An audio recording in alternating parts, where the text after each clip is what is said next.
Welcome, everybody. Welcome back to officially day 4. It's good to see your faces, ready to go. And as I said yesterday, today is kind of a big day because on day 4, what is starting to happen is that we are starting to establish a routine. And if you remember on day 1, I was talking about habit formation and the habit loop, a model that was described in a book called The Power of Habit.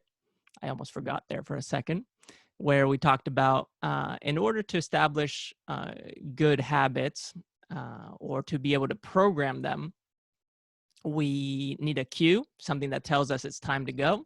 We need a routine, which is the practice, and then we need some sort of reward.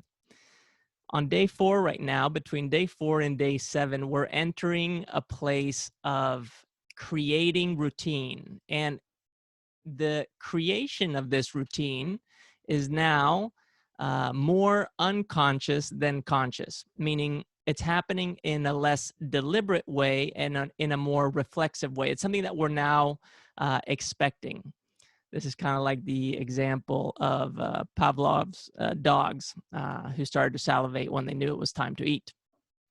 So we are now salivating. We are now yearning for our journaling practice. And that's what's happening today. And that's why I was so excited yesterday for this one.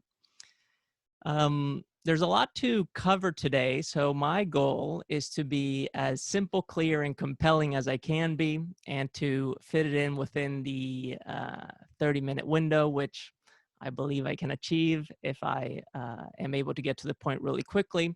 But before I dive into this week's or this day's topic, I want to address 2 things. One is a question that came from Marilena, who was sharing a few things with me via message. And one of them being this struggle to identify or describe an emotion. And this struggle that we may have to identify or define an emotion is something that is completely normal. In fact, I don't think it's our business in many ways to describe an emotion because, as I was talking about yesterday, it's kind of like trying to describe something that is floating in space, that doesn't really have edges, is very distorted, and it doesn't have necessarily language. It doesn't have a code that fits our model for communication when it comes to linguistics specifically, which is this encoded piece of information that come through words. So if you're struggling with defining or describing your emotions, I think that is part of the human experience. It's part of the challenge. And the way that we're practicing describing our emotions is by describing our experiences. And yesterday we did the 24-hour kind of callback to recall the events that we experienced, and through that we matched it with our emotional state. That was the wave that we drew across it. And just by doing that, you are already starting to define your emotions. Just because you don't have a specific word to attach to it doesn't mean that you're not on the right path. So I just wanted to reiterate on that, and to also allow us to be a part of something that in the field of science is still being studied. This is not something that we have arrived at clear conclusions yet. We are so far beyond the understanding of emotional fitness, emotional intelligence, health when it comes to mental health. This is just the beginning. And in many ways, we're at the forefront of this because we're choosing to participate in, as I said, the convoluted conversation that happens around these emotions. The other thing I wanted to address was a comment that came from Dan. I believe that came in the group, and there was a comment that he left alluding to being able to look at our emotions from a place of neutrality, where we feel neutral. Now, there's something to be said there where being neutral doesn't mean that you are necessarily emotionless. It just means that there is emotion and you're not allowing yourself to succumb to that emotion.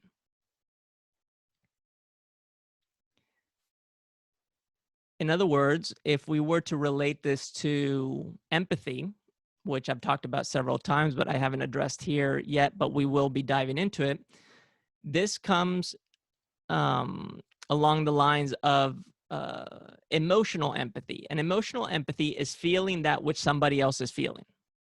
When we experience emotional empathy, what ends up happening is that both people participating in the emotion tend to be on the same side of the coin. And when you're on the same side of the coin, what's happening is that you are not creating contrast. And without contrast, there is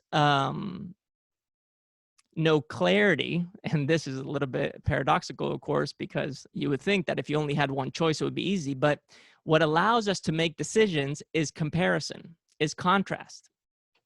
And emotional empathy puts us both on the same side of the coin. And when it comes to looking at our emotions, we want to be able to contrast with what we're seeing. And that neutral perspective is what allows us to find the contrast. And just because there's a neutral point of view, a neutral perspective, doesn't mean that it's, like I said, emotionless. And remember that an emotion is an embodied feeling. A feeling is a mental concept. And this is a very simplified way of putting this. If you are a psychologist or you are doing research in the space of mental performance, or you're a neuroscientist, you know that this is very incomplete. It's a very incomplete statement. So please forgive me for that. But just for the sake of trying to find clarity here, I'm sharing it this way.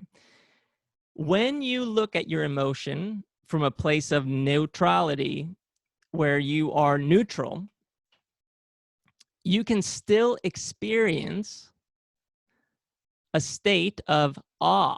You can look at that emotion and be like, oh, wow, look at this.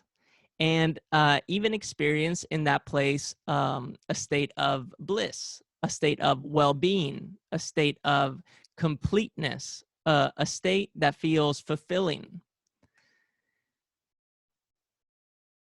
If at any point in time, whether it's through our journaling practice or at any given point in time in our lives, we are able to see the world from a neutral perspective, yet be able to experience the joy or pleasantness or awe that comes with it, then we are in a place of what I would consider health, wholeness. And that's what we're trending towards with this. And it's very complex, but the practice is simple. It's showing up like you're doing right now, putting pen to paper, following some guidelines, and then allowing that reflection to start to produce some results. And that's what we're going to continue to do. So hopefully that, although a long explanation, clarifies a little bit, or at least encourages. And remember, anytime we're confused, confusion is simply new space that we can grow into. Now, in review, day one, we practiced choosing our emotion.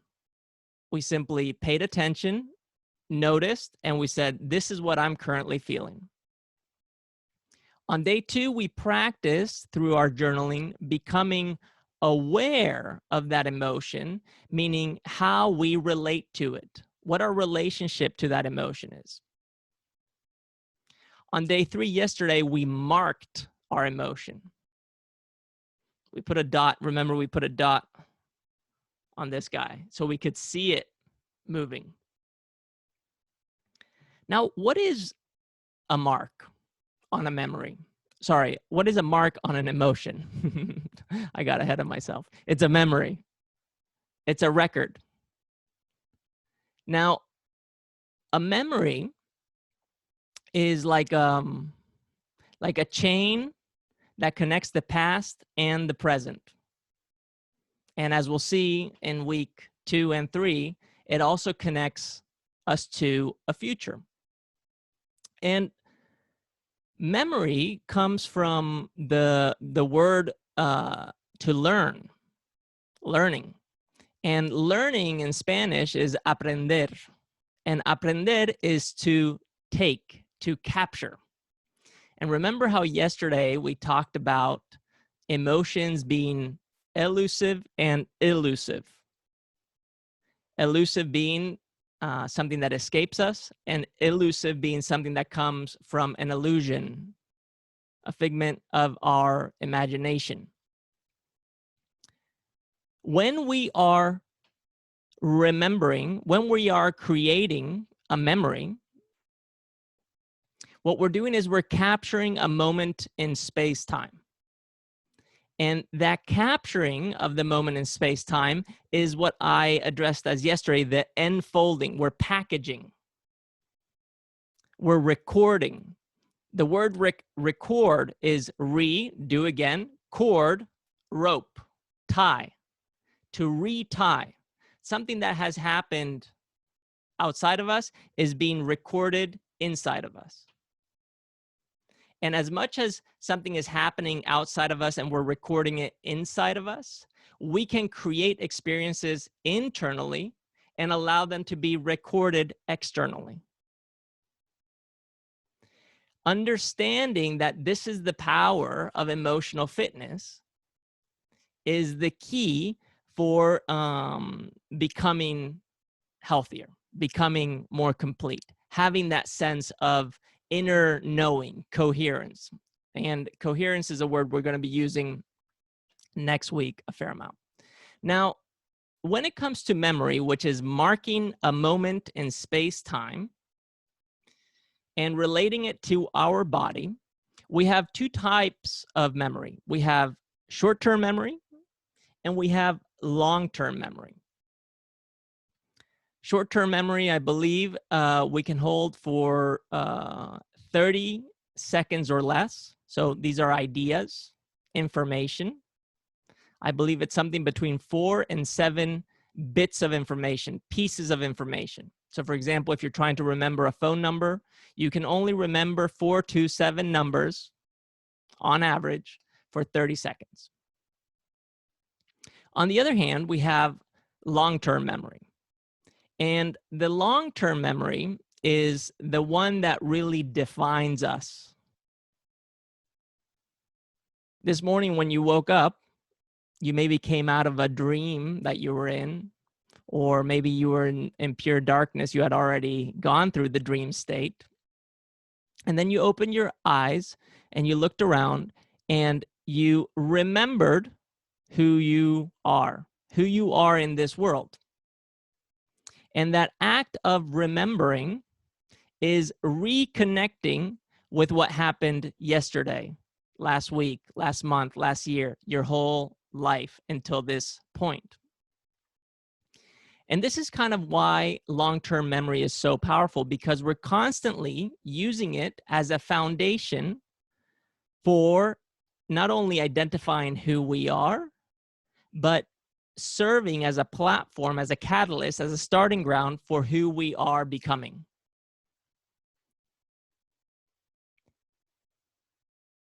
Now, when it comes to long-term memory, there are 2 ways of acquiring long-term memory. One is through an explicit approach.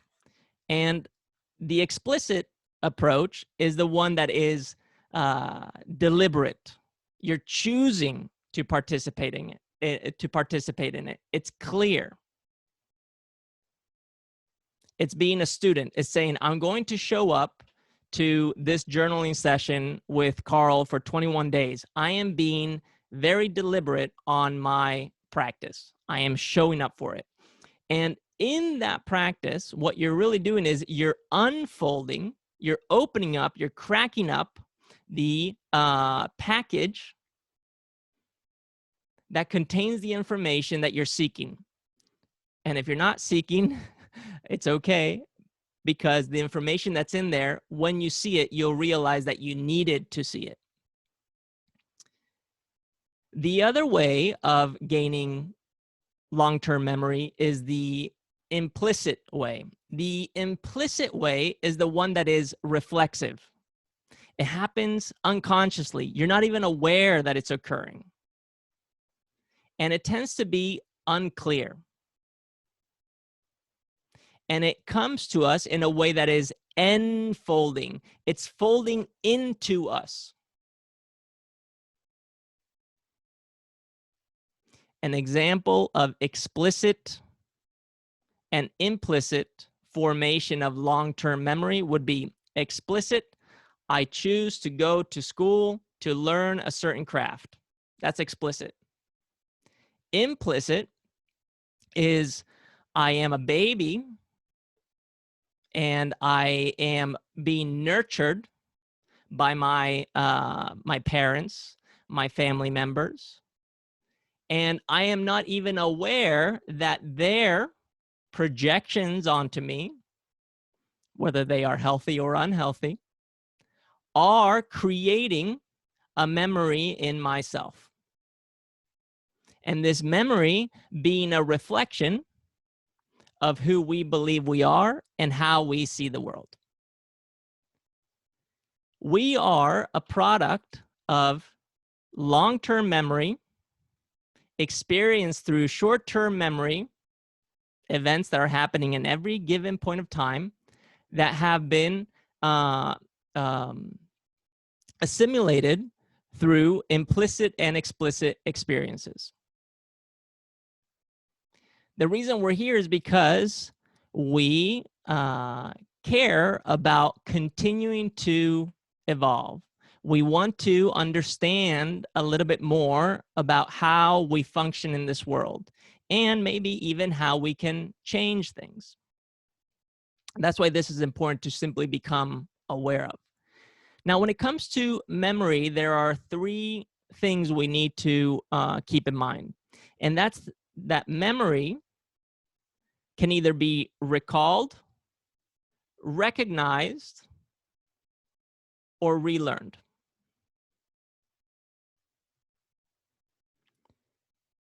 Recalling a memory is simply being able to go into your data bank that is in your brain, in your mind, and finding it and picking it out. That's like if somebody asks you a simple question like, when were you born? What date were you born on? You can recall, I was born April 13th, 1982. You can even recall where you were born. You may even be able to recall things that happened without even being conscious because you were told the story about your birth. My parents told me, I can recall the story that they told me. That's recollection. Then we have recognition, recognizing. This is when we're walking around and we see something and we say, oh, I know you. This is when we're journaling and something comes out and we say, oh, I recognize this as an emotion, an experience, a pattern, a behavior that I have followed for a long time. And maybe I chose to change it or maybe not. And now I'm all of a sudden engaging with it in a new way. And then finally, you have that which is relearned. For example, if you took me back to my first year of university and I was thinking now about calculus, I could not do calculus right now. I would not be proficient at it. But I know that I could relearn calculus because I did it once. That pattern, that memory exists within me. I can recapture it. What we are doing in our journaling practice right now is acknowledging that we're not only creating memories, but we're revisiting them. And we're doing it through recall, recognition, and relearning.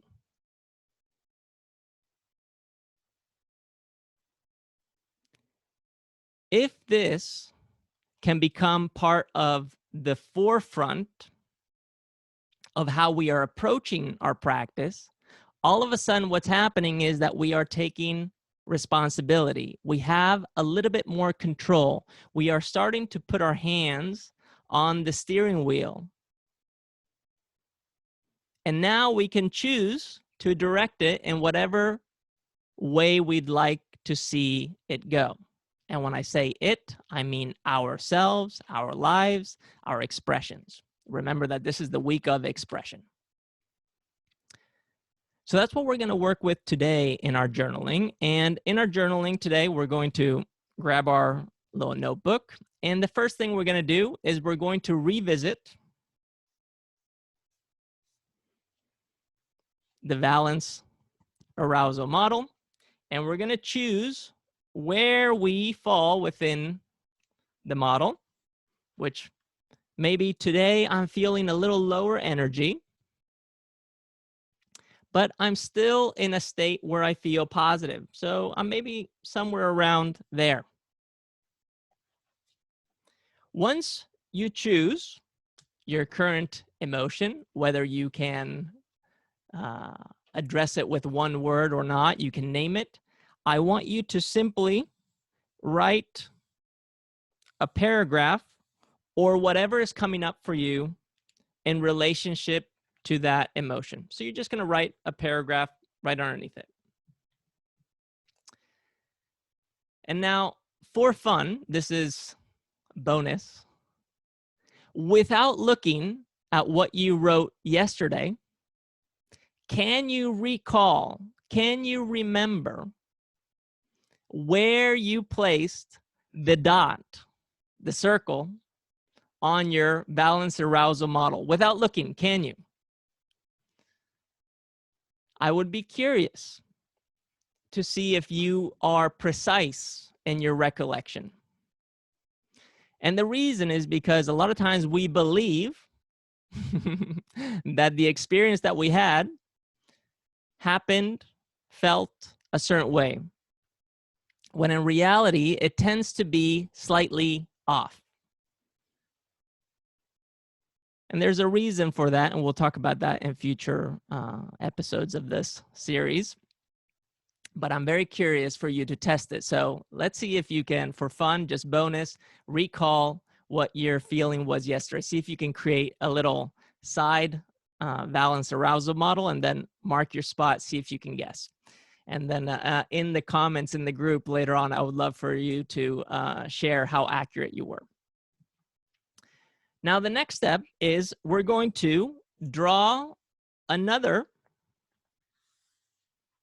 horizontal line, another timeline. And this one is going to represent, in the beginning, birth, the day we were born. And the opposite end of that is going to be present date. And how we're going to work with this life timeline is we're going to write an autobiography. We're going to write our life story. And this is a very short, brief autobiography, and you're going to complete it within 10 minutes. So you're going to set a 10-minute timer, and you're going to write your autobiography. You're going to write your life story. Events, feelings, experiences, whatever comes up. If you get to 10 minutes and you're not past the age of 7, you can continue to write. But my suggestion is that you don't think too much. This is something that a taxi driver in Singapore told me once. To be successful in life, don't think too much. I have failed at that. But anyways, once you have written your autobiography, you're going to read your autobiography, and you're going to, let's say this is my autobiography right here. You're going to underscore, circle the main events, the standout moments. And you're going to mark those moments on your timeline. Once you have marked those events on your timeline, you're going to do exactly what we did yesterday within the 24-hour frame, but you're going to do it for your life. Positive at the top, negative experience at the bottom, and you're going to draw a curve that represents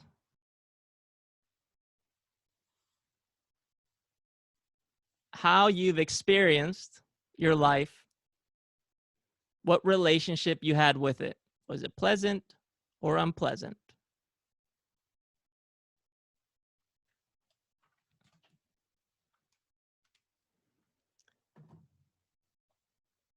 And why are we doing this? Well, yesterday we did short-term memory, relatively speaking, 24-hour window. Today we're doing long-term memory. Working with a compressing and expanding timeline, story, narrative allows us to see how we operate at a macro level and at a micro level. Something I'm going to dive into probably next week or maybe towards the last week is how we have these ideals at a macro level, at a big picture level. We have these visions, our principles, the way that we think we should be operating to be morally in line. And then we have what we actually do in the moment, which tends to be slightly different. An example is I had a vision for how the 21-day journaling would go. And to be frank with you, it feels and looks nothing like I expected. And there's a part of me that is internally struggling with that. But the other part of me that is more neutral, comes from a place of neutrality, can see it and be, so this is the truth. This is how it really materializes. And when I allow it to be that way, I start to notice this very subtle, remember the word subtle, this very subtle connection to what my ideal was, to what I had in my mind, my vision was. And if I allow myself to just review, it actually looks and feels better than I thought. And that right there is a moment where you realize how unique life and our experiences are, regardless of how we feel about them. All right, that officially concludes day 4. Thank you for being here. If you have any questions, feel free to drop them right now in the chat. I'll address them quickly. If not, later on in the group, you can do that. It's good to see you all. Sarah, Phil, Maya, Madalena, Kay, Hope, and my friend Daniel showed up today. Hello, Daniel. Wonderful to have you here. Very grateful for every single one of you. I am, as I said, enjoying this process, and I look forward to seeing you tomorrow for day 5 and continuing to let this unfold in whatever way it has to. So with that being said, happy journaling, and I'll see you tomorrow at the same time. Bye, everybody.